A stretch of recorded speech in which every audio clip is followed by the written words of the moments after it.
नमस्कार, आप देख रहे हैं आज तक और मैं हूं आपके साथ निशांत चतुर्वेदी।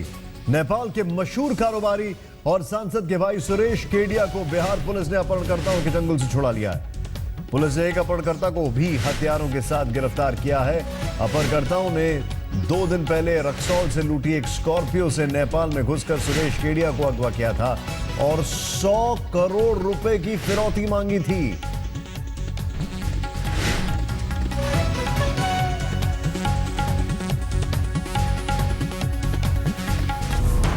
नेपाली सांसद का अगवा भाई छुड़ाया।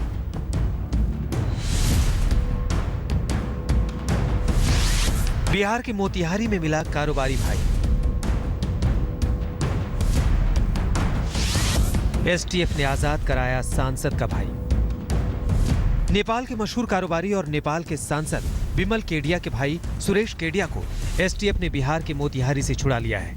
सुरेश केडिया को भारत नेपाल सीमा से 16 किलोमीटर दूर नेपाल के 12 जिले के पास उस वक्त अगवा कर लिया गया जब वो अपने फैक्ट्री से घर की तरफ जा रहे थे। बेखौफ अपहरणकर्ताओं ने विरोध करने पर केडिया के ड्राइवर को गोली मार दी और कारोबारी को लेकर बिहार की तरफ निकल गए थे। ये जो घटना, ये परसों की घटना है। ये काम के सिलसिले में बरियारपुर गए हुए थे, वहाँ से लौटने के क्रम में ये पसाहा पुल बोलने वाली जगह में ये घटना घटी है और इसमें ड्राइवर जख्मी हो गया है। सुरेश केडिया को अगवा करने के बाद पूरे 100 करोड़ की फिरौती मांगी गई थी। इसी से यह साफ हो गया था कि अपहरणकर्ता पेशेवर थे और बिहार में किडनैपिंग के बड़े गैंग से ताल्लुक रखते थे। अपहरणकर्ता इतने शातिर थे कि जब तक नेपाल की पुलिस जागती तब तक खुली सीमा का फायदा उठाते हुए अपहरणकर्ता बिहार पहुंच गए थे। हमने जो सुरक्षा अरेंजमेंट कर रखे हैं यहाँ पर, उसके बावजूद भी अपराधियों ने ये घटना घटा दिया। ये आपको मैं बता दूँ, ये हम खुले बॉर्डर में हैं, इसलिए यहाँ पर विभिन्न नाका है। नाका के प्रयोग से अपराधी अपना घटना घटाकर अपना क्रियाकलाप दिखा सकते हैं। वही उसी का लाभ लेकर ये घटना हुआ है। अपहरण के कुछ देर बाद ही सुगौली पुलिस ने लूट के एक स्कॉर्पियो को बरामद किया था। PR25P 7811 नंबर की सफेद स्कॉर्पियो गाड़ी पटना की निकली, जिसे लुटेरे भाड़े पर लेकर रक्सौल के लिए निकले थे। बाद में ड्राइवर को हथियार दिखाकर स्कॉर्पियो को लूट लिया गया। उसी गाड़ी से सुरेश केडिया को अगवा किया गया था। गाड़ी से मिले सुराग के बाद बिहार पुलिस ने आज सुबह ही 6 संदिग्ध लोगों को हिरासत में लेकर पूछताछ की थी। उसके बाद दोपहर होते होते मोतिहारी से सुरेश केडिया को सकुशल छुड़ा लिया गया। सुरेश केडिया केडिया ग्रुप के मालिक हीरालाल केडिया के बेटे हैं। छोटा भाई नेपाल की सद्भावना पार्टी का सांसद है। मूल रूप से राजस्थान का रहने वाला है केडिया परिवार। सुरेश केडिया की वीरगंज में मैदा और आटा की फैक्ट्री है। नेपाल में परिवार का मेडिकल कॉलेज और हॉस्पिटल है। नेपाल के कई शहरों में केडिया ग्रुप के स्कूल और कॉलेज हैं। सुरेश केडिया के अपहरण से साफ है कि बिहार में बढ़ते अपराध की धमक अब नेपाल तक जा पहुंची है। हालांकि खुद बिहार की कानून व्यवस्था से कटघरे में आई मुख्यमंत्री नीतीश कुमार की पुलिस ने इस मामले में तेजी से काम करते हुए आखिरकार नेपाली कारोबारी सुरेश केडिया को जल्द ही सही सलामत छुड़ा लिया। पुलिस ने एक अपहरणकर्ता को हथियारों के साथ शिकंजे में लिया है। अब पुलिस केडिया को अगवा करने वाले मास्टरमाइंड की तलाश में जुट गई है। रक्सौल से गणेश शंकर के साथ पंकज दास, मोतिहारी, आज तक। इस पूरे ऑपरेशन को कैसे अंजाम दिया गया? पुलिस कैसे इतनी बड़ी चीज में कामयाब हो पाई? ये जानने के लिए सीधे चलते हैं मोतिहारी के एसपी जितेंद्र राणा इस वक्त हमारे साथ हैं। राणा साहब, मैं आपसे जानना चाहूंगा कि कैसे आप लोगों ने इस केस को क्रैक किया, कैसे अपहरणकर्ताओं के चंगुल से छुड़ाया, क्या क्या हुआ? जो जिस दिन घटना हुई थी उसी दिन नेपाल पुलिस के साथ हम लोग का संपर्क हुआ था। उसके पश्चात हम लोगों ने अपने इलाके के अंदर सभी सोर्स एक्टिवेट किए थे, जिसके आधार पे जो गाड़ी जिसका इस्तेमाल हुआ था इसमें, उस गाड़ी को चिन्हित किया गया और उस गाड़ी को जो बरामद किया गया, इसके साथ में जो गैंग के जो महत्वपूर्ण मेंबर था उसको अरेस्ट किया गया। कुछ और सस्पेक्ट्स को भी अरेस्ट किया गया और उनकी निशानदेही पर आज जो व्यवसायी हैं सुरेश केडिया, उनको जो सकुशल बरामद कर लिया गया है। इसमें जो गैंग के महत्वपूर्ण मेंबर उनकी अरेस्टिंग हुई है। जो गाड़ी जिसका इस्तेमाल किया गया था किडनैपिंग में, उसको रिकवर किया गया है। इसमें मोबाइल फोन का इस्तेमाल किया गया था इस घटना को कोऑर्डिनेट करने में, उसको रिकवर किया गया है। और जो हथियार इसमें इस्तेमाल किया गया था वो भी रिकवर किया गया। सर एक चीज बताइए, इस गैंग का रिंग लीडर कौन है और वहां तक क्या पुलिस पहुंच पाई है?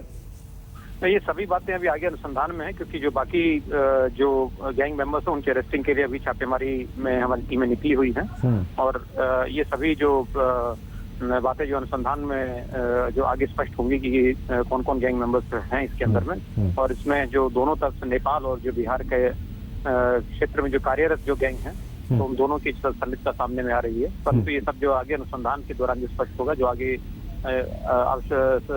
जल्दी जो बाकी लोगों की गिरफ्तारी भी। ये गैंग का नाम क्या है, किस नाम से ये ऑपरेट करता है, और वो जो 100 करोड़ की फिरौती की मांग कर रहे थे उसका क्या हुआ फिर? आपका आवाज स्पष्ट नहीं है। मैं कह रहा हूं कि ये गैंग का नाम क्या है और ये 100 करोड़ की जो फिरौती की मांग कर रहे थे उस पे क्या हुआ फिर? नहीं, वो फिरौती वगैरह के इसमें कोई जो है अभी तक जो उससे हम लोग के सामने स्पष्ट नहीं हुआ है कि कितना क्या फिरौती का मांग किया गया है। जहां तक ये स्पष्ट है कि पूरा गैंग को उद्भेदित किया गया है, गैंग मेंबर्स को अरेस्ट किया गया है और सकुशल इनको बरामद कर लिया गया है, और इसमें किसी जो फिरौती इत्यादि की जो बात सामने में नहीं आई। बहुत बहुत शुक्रिया हमसे बातचीत करने के लिए आपका। लेकिन अच्छी खबर है कि इनको छुड़ा लिया गया, लेकिन बुरी खबर ये है जो अब काफी ट्विटर पे लोग बात कर रहे हैं जिसको लेकर, और काफी सोशल मीडिया में चर्चा है कि ऐसी घटना किसी और के साथ भी हो सकती है। रुक करते हैं यूपी के बस्ती का, जहां ऐसा लग रहा है मानो पूरा शहर हथियारों का शहर हो। क्या बच्चे क्या बड़े, हर किसी के हाथ में हथियार दिख रहे हैं। बात बात पर हथियार लेकर मरने मारने को तैयार है।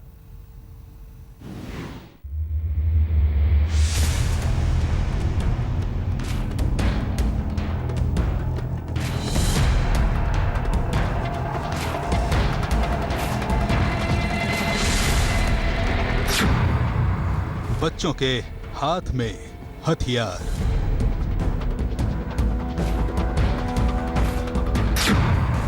सरकारी दफ्तर में बंदूकधारी,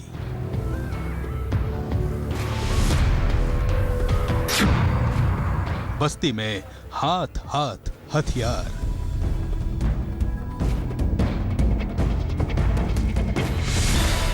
यह है यूपी का बस्ती शहर। यहां नाबालिग भी बेखौफ असलहा लहरा रहे हैं। बस्ती के कटरुआ थाने में सड़क बनाने को लेकर विवाद क्या गहराया। दो पक्ष आमने सामने आ गए। देखते ही देखते हथियार निकल गए। क्या बच्चे और क्या बड़े, हर कोई बंदूक कट्टा लेकर मरने मारने को तैयार हो गया। बस्ती में बात बात पर हथियार निकालने का ये नया मामला नहीं है। आप किसी भी सरकारी दफ्तर में चले जाइए, खुलेआम हथियार लहराते लोग दिख जाएंगे। ये देखिए, इस सरकारी दफ्तर के बाहर बाकायदा बोर्ड लगा है कि यहाँ शस्त्र लेकर आना मना है, लेकिन आप खुद ही देख सकते हैं कि किस तरह से इस आदेश की धज्जियां उड़ाई जा रही हैं।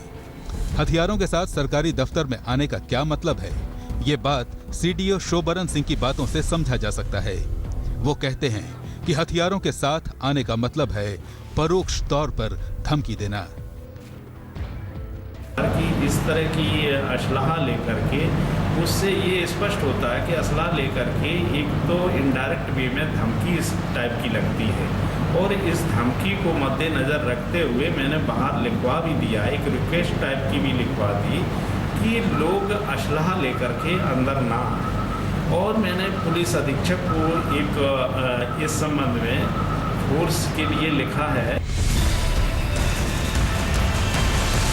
ऐसा नहीं है कि पुलिस प्रशासन शहर में सरेआम लहराते हथियारों से वाकिफ नहीं है, लेकिन पुलिस का रवैया इस बारे में लापरवाही भरा ही है।